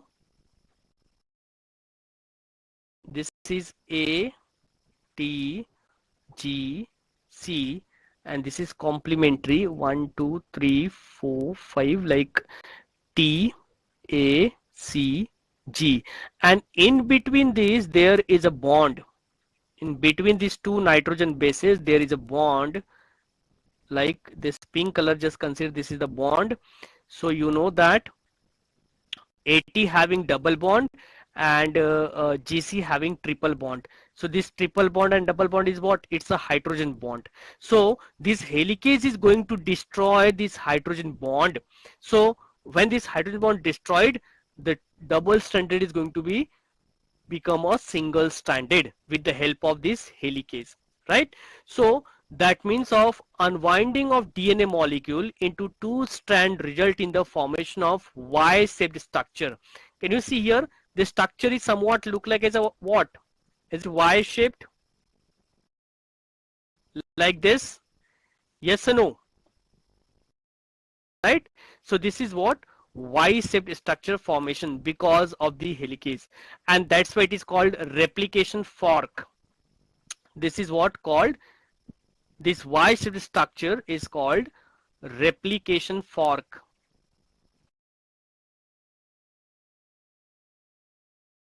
Replication fork.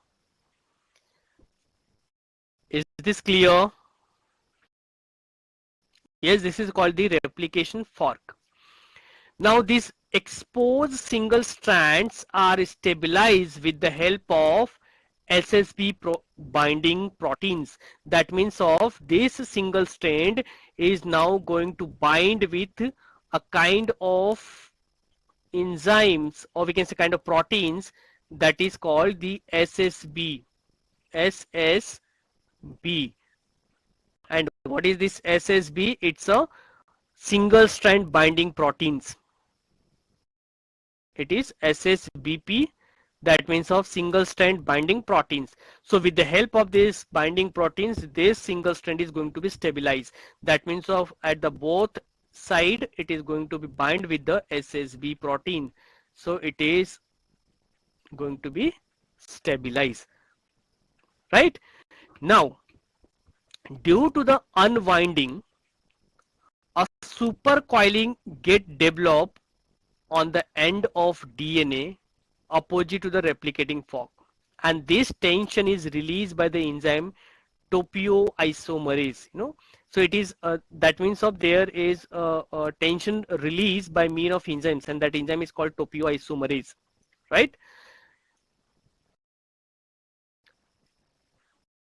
Let me write here. Okay, so there is tensions which is released by the topoisomerase.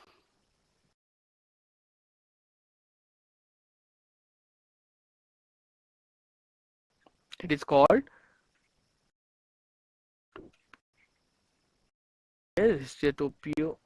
topoisomerase.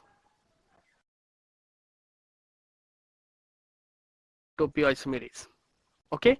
Now this topoisomerase in prokaryote, DNA gyrase has a topoisomerase. That means of in the eukaryote, this SSB, right? In eukaryote, this SSB unsupercoiling DNA opposite to replication fork, and this tension is released by enzymes, that is topoisomerase. But this similar kind of tension is released in prokaryote, and that is called the DNA gyrase. So in prokaryotes,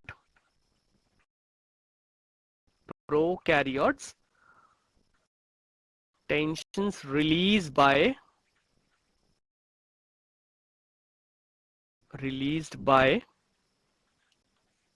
DNA gyrase. DNA gyrase. Yes. So this is the third step, that is exposure of parent DNA strand with the helicase. Now the next one is formation of RNA. Now here you can see this is what helicase, this is the double stranded DNA because of the helicase. Now the hydrogen bond is going to be break, and after breaking it become a single stranded. So in the single stranded there is a binding, there is a SSB protein binding, SSB protein binding.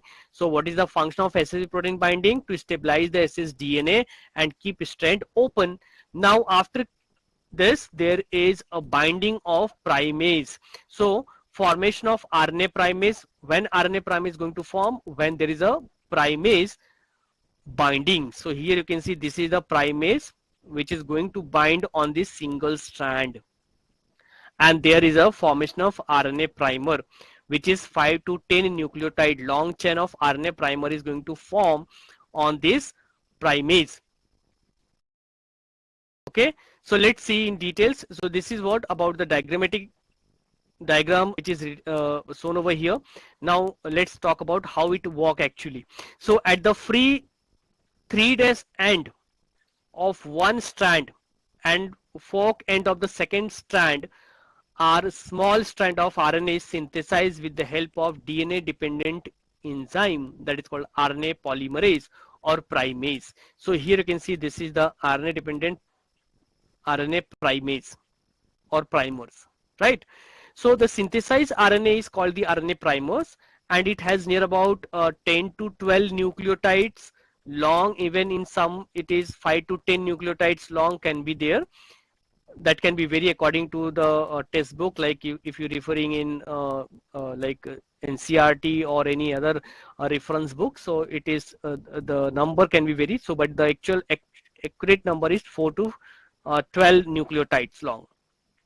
So RNA primer function as a 5' end of new strand to be synthesized, and it provides 3 OH group for joining the DNA nucleotide.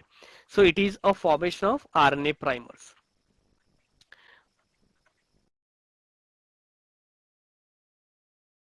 Now the next, base pairing. Now what is base pairing? So two separate DNA strand in the area of replication fork now function as their nitrogenous base attract complementary phosphorylated nucleotides. So when they attract the complementary phosphonucleotides, related nucleotides, what happened? This DATP opposite to T, right? If there is DATP, then pyrophosphatase group, so it become opposite to T. So what happened?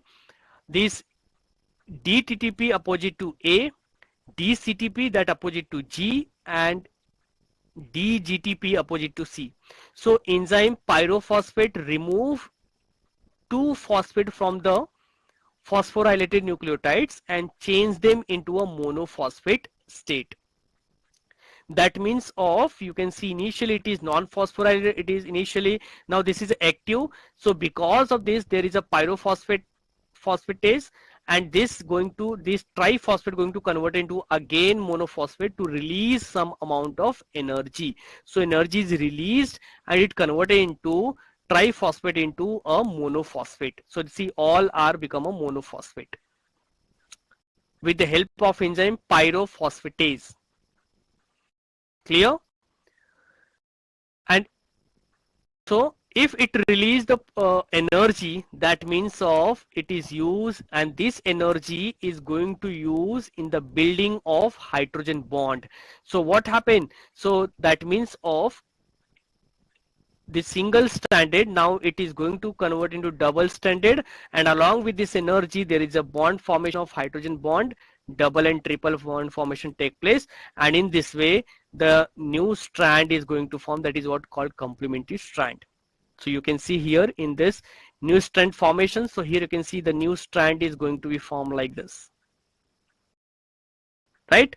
So this area is called replication fork, and now you can see the new strand formation take place. So now for the new required DNA, that is called polymerase 2 or 3 in the prokaryotes and polymerase in eukaryote. DNA polymerase 3 is a complex enzyme which having 7 subunits, and in the presence of magnesium. Okay, this is something important. DNA polymerase 3 is a complex enzymes having 7 subunits, that is called alpha, beta, gamma. Then there is a theta, epsilon, right? So there are total 7 units are there. Along with that, in the presence of magnesium, ATP, TTP and DNA polymerase 3, the adjacent nucleotide found attached to nitrogen base of each template strand establishing there a phosphodiester bond and get linked to form a replicated DNA strand. So you can see here that in this the new strand is going to be formed. So this is called the you can see the continuous strand is called newly synthesis, that is called the leading strand. So always keep in mind, the new strand which is continuous, it is called leading strand, and which is or discontinuous, you can see this is uh, you can see leading strand, like they are continuously, because and because the 3 days end of the letter is always open for elongation, so it is called the leading strand. But replication is a discontinuous or other template with the polarity of 5 days to 3 days end, because only there the segment of can be built from 3 days to 5 days directions.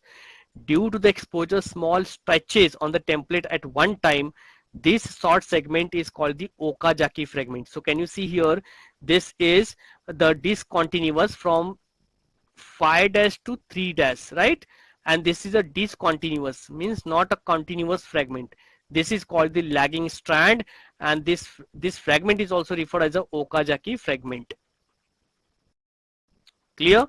So always keep in mind what is leading strand, what is lagging strand. So what I told about the lagging strand, that lagging strand, the DNA strand buildup of Okazaki fragment, that is called the lagging strand, means it is or discontinuous. Lagging strand is a discontinuous. So this is the lagging strand, and the actual structure is like this, and it is always run from 5 dash end to 3 dash end. Okay, so this is the lagging strand like this. So it is a discontinuous, right? So it is a lagging. Clear?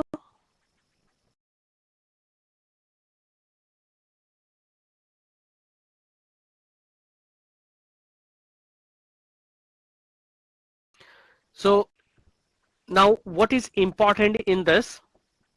The important that you have to remember that 3 dash to 5 dash, it form the complementary strand which is continuously. So you can see 3 dash to 5 dash, right?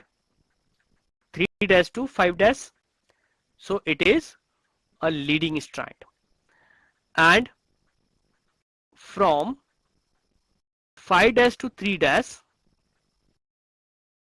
with a discontinuous strand, it is called the lagging strand, and lagging strand is called Okazaki fragment. Now, why it is called a Okazaki fragment? Because it was invented, this segment of replication of DNA is Okazaki, because this Okazaki segment is there.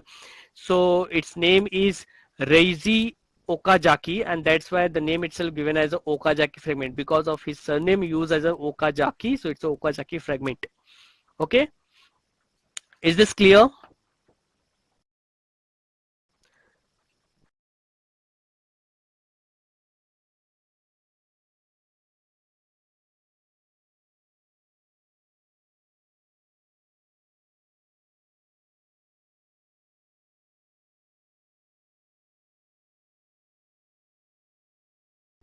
Yes, anyone have a doubt, then please ask. I want a response from everyone. Please respond it.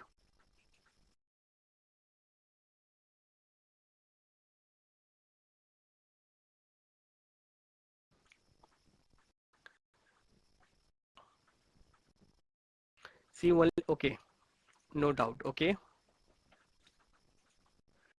now here, after new strand formed, now there is a proofreading. Why there is a requirement of proofreading? Like suppose there is a chances that any unwanted DNA fragment can also be formed, right?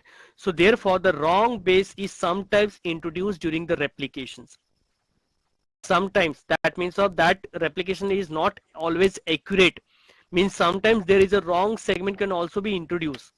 So therefore the frequency is 1 in 10,000 can be possible. So DNA polymerase 3 is able to sense the same. That means of DNA polymerase 3 is a kind of a strand which is used for what purpose? Which is used to remove the wrong bases. So it goes back, remove the wrong base, so allow addition of proper base and then proceed forward. So DNA polymerase 3 is unable to distinguish uracil from the thymine, so it is often incorporated in the place of thymine.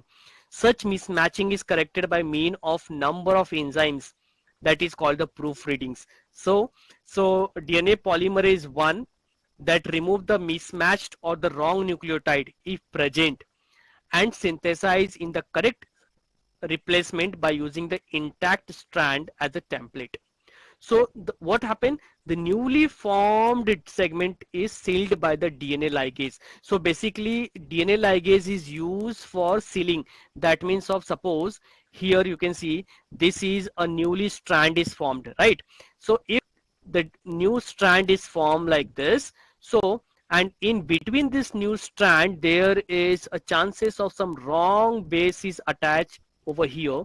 So this attachment is going to be removed by the polymerase 1 and it is joined like now it become a two different segment of DNA, right? Like this is the one segment and this is another part. This is completely, this is A part, B part, and this is the wrong segment, right? So this segment is removed and this A part and B part again rejoined with the help of enzymes, and that enzyme is called gyrase. So here is a gyrase enzyme, DNA gyrase.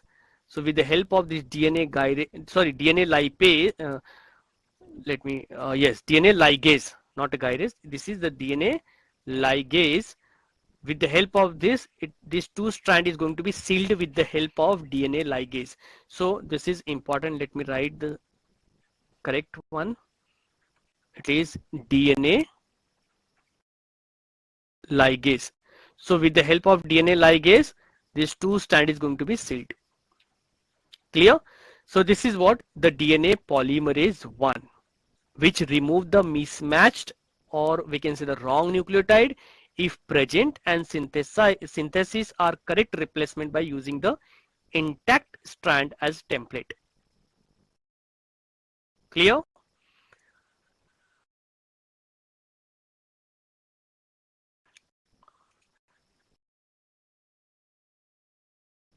Okay. Now here are some major difference between the prokaryotic replication and the eukaryotic replications. So let's try to focus on this, the difference between the prokaryotic and eukaryotic replications. So what I said about the prokaryotic, this is a pro and this is eukaryotic.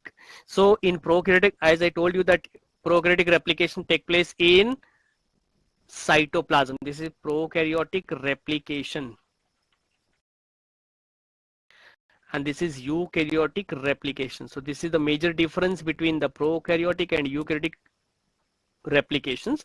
So it occurs basically inside the cytoplasm, and in eukaryote replication take place in the nucleus.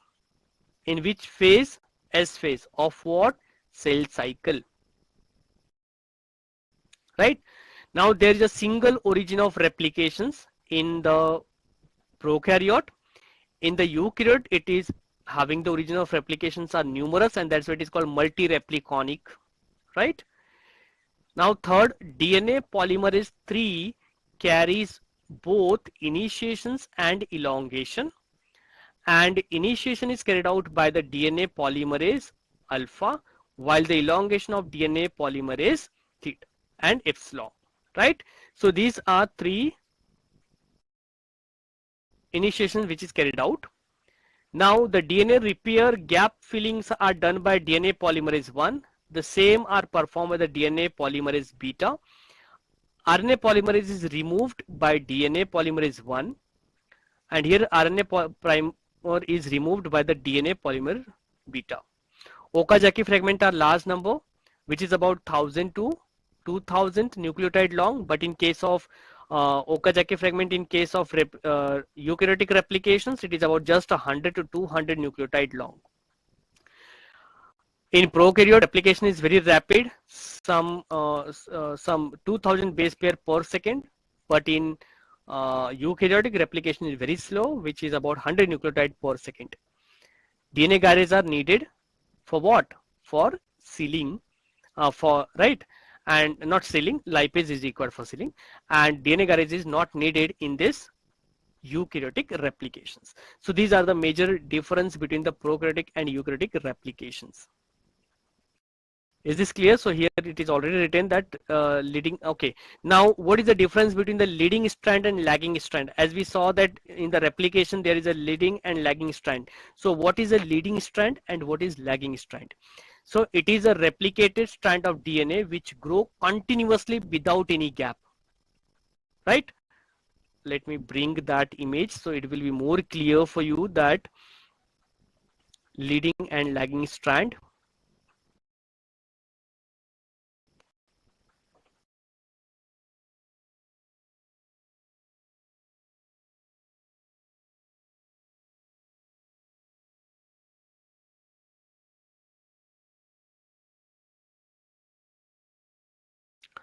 Yes. So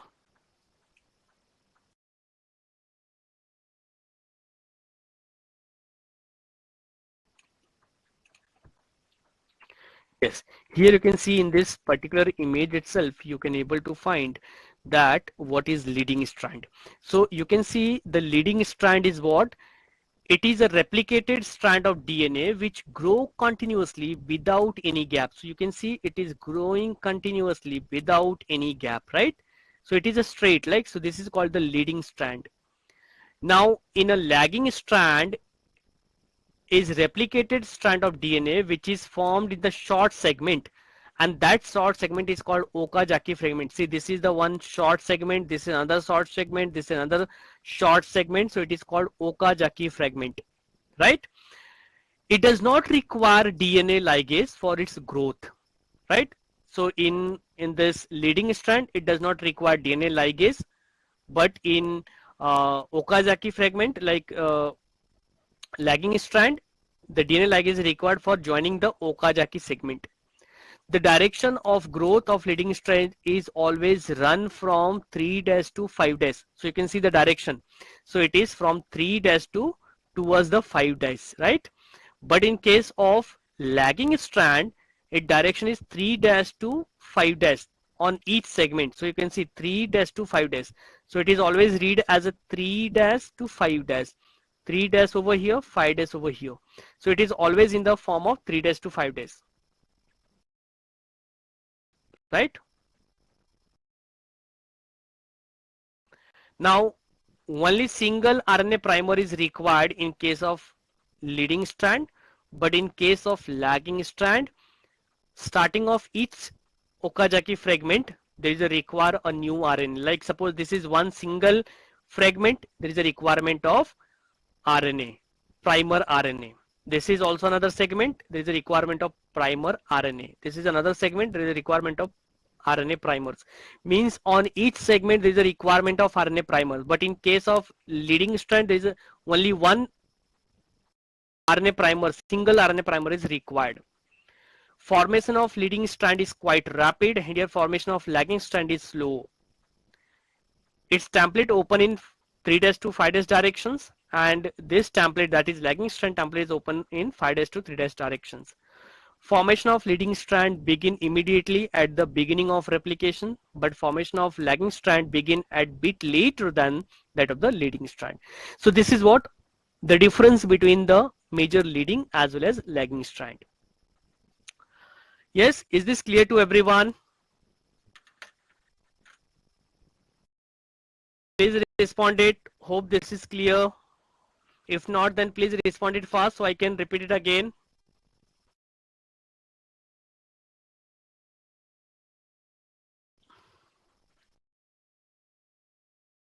Okay, great. Please respond all those who are present in that class. Please respond everyone. Okay, now come to the assisted practice. So here are the questions, like question listed. So you have to just read the question, tell me the answer. Which radioactive isotopes were used by the Hershey and Chase in the year of 1952 in experiment to prove that DNA is the genetic material? Yes, tell me.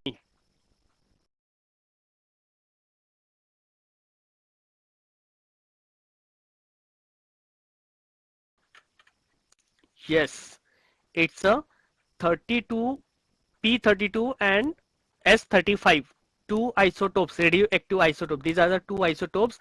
So why P? Because it is present in DNA, and YS because sulfur coated proteins present in the virus RNA. So for protein and for nucleotides. Yes, this is the answer. What are the characteristics of rough pneumonic strain, or we can say pneumonia generating strain? Characteristics: whether it is capsulated, non-capsulated, pathogenic, non-pathogenic.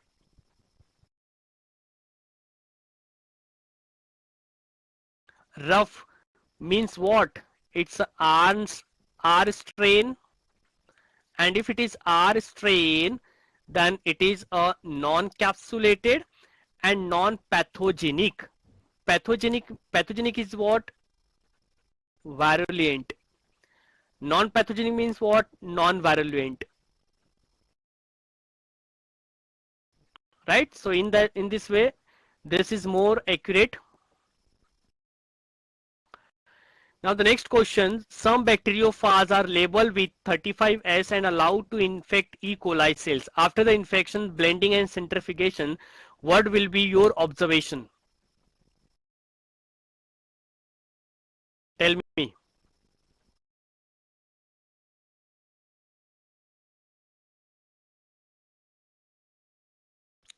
Yes, tell me fast.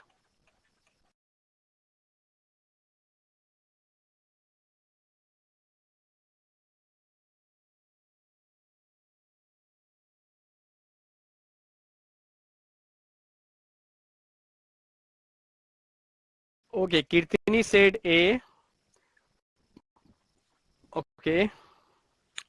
Okay, let's read question again. And then some bacteriophages are labeled with the 35S and allowed to infect in E. coli.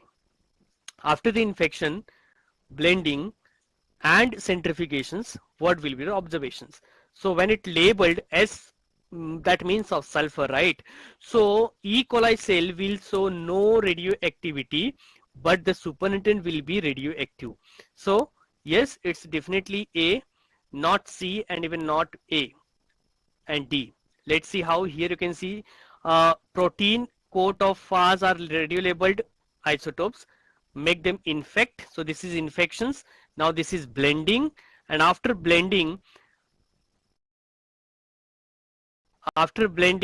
that's so no radioactivity entered into the cell, and here it is no radioactivity enter into the cell. That means of 32S get incorporated into the capsid of virus, that is bacteriophage. So during the infection of phage, the genetic material DNA is pushed into the cytoplasm of E. coli, which is copied during the copying of genetic material, and hence radioactivity is seen in the concentrate. Now the another question we have, a molecule that can act as a genetic material must fulfill the trait given below. What? If any molecule that is a genetic material, then what is the basic characteristics of genetic material? It should be able to express itself in the form of Mendelian characters. It should be able to generate its replica. It should be unstable structurally and chemically. it should provide a scope for slow changes that are required for evolutions. Yes, tell me what is the characteristics.